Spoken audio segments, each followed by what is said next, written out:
കോട്ടയം ജില്ലയിൽ ഈ വർഷത്തെ ആമ്പൽ വസന്തം സ്റ്റാർട്ട് ചെയ്തിട്ടുണ്ട്.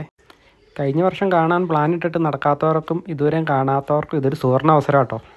ജീവിതത്തിൽ ഒരിക്കലേലും പോയി കാണേണ്ട ഒരു കാഴ്ച തന്നെയാട്ടോ ഇത്. കോട്ടയം ജില്ലയിലെ മലരിക്കലിനടുത്ത് തിരുവാർപ്പ് പഞ്ചായത്തിലാട്ടോ ഈ ആമ്പൽ വസന്തം. 650 ഏക്കറിലാണ് ഈ ആമ്പൽ വസന്തം പടർന്നു കിടക്കുന്നത്. കാണാൻ വരുന്നവർ മാക്സിമം ഒരു 6 മണി തൊട്ട് 7:30-8 മണി സമയത്തിനുള്ളിൽ വന്ന് കാണാൻ ശ്രമിക്കുക. നമുക്ക് സൂര്യൻ ഉദിച്ചു വരുന്ന സമയത്താണ് ഇതിൽ ഏറ്റവും ഭംഗിയായിട്ട് കാണാൻ പറ്റുക.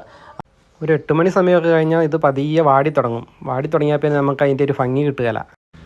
ഈ ആമ്പൽ പൂത്തേക്കുന്ന സ്റ്റാർട്ടിംഗ് പോയിൻ്റ് ഉണ്ടല്ലോ, അവിടെ നിന്ന് കുറേയും കൂടെ ഫ്രണ്ടിലോട്ട് വരുവാണെങ്കിൽ വഴി തീരുന്നൊരു ഏരിയ ഉണ്ട്. അവിടെ ഇറങ്ങുവാണെങ്കിൽ നമുക്ക് ശരിക്കും ആമ്പൽ പൂത്തേക്കുന്ന ഏരിയകളുടെ അവർ കൊണ്ടുപോകും. അത് ഏറ്റവും നല്ല ഭാഗം നമുക്ക് കാണാനായിട്ട്. അതുപോലെ തന്നെ പെർ ഹെഡിന് 100 രൂപയാണ് ഈടാക്കുന്ന വെള്ളത്തിൽ. ഒരു വെള്ളം മൊത്തത്തിൽ നമ്മൾ എടുക്കുവാണെങ്കിൽ 1000 രൂപ കൊടുക്കണം. നമ്മൾ ബോട്ടേ കയറുന്നതിന് മുമ്പ് വഴി സൈഡിലെല്ലാം നിറയെ ആമ്പൽ കെട്ടുകൾ വിൽക്കാൻ വെച്ചിട്ടുണ്ട്. ഒരു കെട്ടിന് 30 രൂപയാണ്. നമുക്ക് ഫോട്ടോ എടുക്കാനും കാര്യങ്ങൾക്കൊക്കെ അത് മേടിക്കാം കേട്ടോ. അതുപോലെ വീഡിയോയ്ക്ക് പോസ്റ്റ് ചെയ്യാനും ഒക്കെ 1-2 ആമ്പൽ പറിക്കുന്നതുകൊണ്ടൊന്നും വിഷയമില്ല കേട്ടോ. മാക്സിമം എല്ലാവരും ഈ വർഷം തന്നെ വന്ന് കാണാൻ ശ്രമിക്കുക. അപ്പോൾ അടുത്ത വീഡിയോ ആയി കാണുന്നവരെ ബൈ.